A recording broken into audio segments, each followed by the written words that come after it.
Flowers have had to face a deep truth that, frankly, is quite uncomfortable. It's the realization that most people are not like you.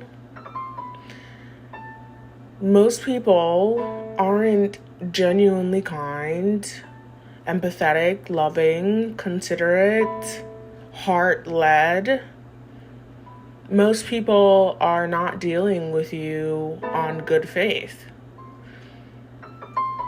And it's a challenge to be able to see that. And unfortunately, it creates a lot of problems because you grow up naturally thinking that, of course, people are like me. Of course, people are loving and kind and want the best for each other, But then life slaps you in the face a few times, or more than a few times, and you realize, oh, wow. Well, this is not what I was expecting. Where are all the people like me? I thought that there were so many of us. I thought that I just was in the wrong place with the wrong people, but it's been 30 years and I've only found one or two like me, genuinely, that have stood the test of time. And so it really is a truly challenging and uncomfortable realization that a lot of people are dealing with other people in a transaction or a transactive sort of way.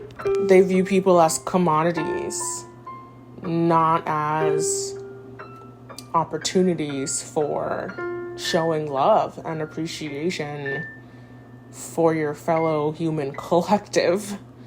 They view people as things to be used, and that is something that is very unfamiliar and frankly cruel when viewed in the perspective of a lover, a gentle, kind heart. It seems crazy. Like, what do you mean most people don't actually care about each other? Like, what do you mean? We're all human, aren't we? We all have kindness in our heart. We all have love. Isn't that the baseline of humanity? Love? Well, yes and no.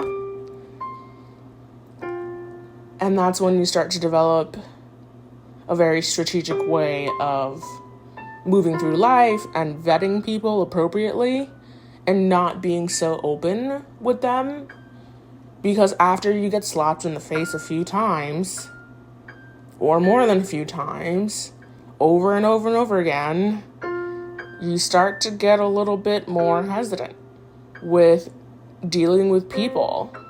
You start to be a little bit more standoffish and keeping to yourself because you realize that pattern recognition,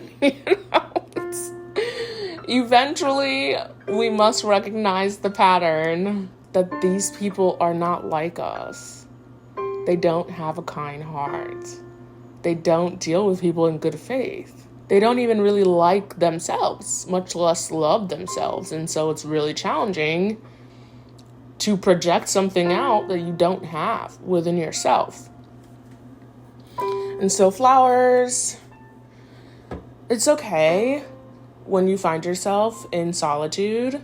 It's okay when you find yourself kind of in hermit mode because you're just in shock at how cruel and uncaring people can be. It's okay to take that time to take care of yourself and nurse yourself back to health and more of a positive expectation of what is to come, because those people who are like you do exist. It's just fewer and far between than originally realized. And while initially that's a little bit discouraging, it's also a great opportunity to get to know and love yourself on a deeper level. There's always benefit to knowing and loving yourself on a deeper level and learning to enjoy spending time with yourself more and fully explore who you are, what you like, what you don't like, what you want for your life.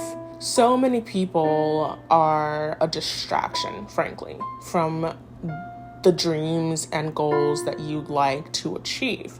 And in my opinion, being in solitude, spending time with yourself, really having that space of a few years to self-actualize, self-master, that is priceless. That is absolutely worth the loneliness initially that one might feel, or the stark realization that the world is not what you thought it was. So, flowers, I just want to say that it's okay to be sad about it. It's okay to have a period of being upset and mourning the world that you thought that you lived in.